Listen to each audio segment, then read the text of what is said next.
ఒక ఆయన అంటున్నాడు, అయ్యా ఇది కాళేశ్వరం నీళ్లే కదా అని. ఆయన తాటి చెట్టు లెక్క వెరిగిండు గాని ఆవకి తాటికాయ అంతా కూడా మోకాళ్ళల్లో ఆయనకు తలకాయ లేదు. కాళేశ్వరం ప్రాజెక్టు కట్టింది మేడిగడ్డ, అన్నారం, సుందిల్లా. అది కుప్పగూలిపోయింది. కాళేశ్వరం కాస్త కూలేశ్వరం అయింది. శ్రీపాద ఎల్లంపల్లి ప్రాజెక్టు పేదే శ్రీపాదరావు గారి పేరు మీద ఉన్నది. అది మీ తాతనో మీ ముత్తాతనో కట్టింది కాదు. శ్రీధర్ బాబు గారు తండ్రి కాంగ్రెస్ పార్టీ కట్టింది శ్రీపాద ఎల్లంపల్లి. ఇవాళ గోదావరి నదీ జలాలు నగరానికి వస్తున్నాయనంటే శ్రీపాద ఎల్లంపల్లె మూలం.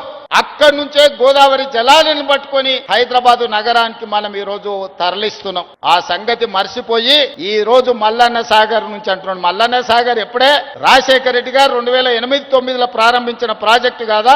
ఆనాడు మహారాష్ట్ర సరిహద్దులో ఆదిలాబాదులో ప్రారంభించిన తుమ్మిడిహెట్టి ప్రాజెక్టు చేవెళ్ల వరకు తీసుకెళ్లాలని ప్రాణహిత చేవెళ్లని ఆనాడు డాక్టర్ వైఎస్ రాజశేఖర రెడ్డి గారు ప్రారంభించారు. దానికి పెద్దలు కాక వెంకటస్వామి గారి సూచన మేరకు డాక్టర్ బాబా సాహెబ్ అంబేద్కర్ ప్రాణహిత చేవెళ్ల ప్రాజెక్ట్ అని పెట్టుకున్నాం. ఇవాళ కాసుల కక్కుర్తి కోసం ఈ రోజు తుమ్మిడిహెట్టి దగ్గర ప్రారంభించాల్సిన ప్రాజెక్టును అక్కడ తలకాయ తొలగించింది. తీసుకెళ్లి మేడిగడ్డకు తీసుకెళ్ళి ఇక్కడ చేవెళ్లను చివరి ఆయకట్టును తొలగించండు. ఇవాళ రంగారెడ్డి జిల్లాకు అన్యాయం జరిగిందంటే ఈనాడు టీఆర్ఎస్ చేసిన అన్యాయం కాదా?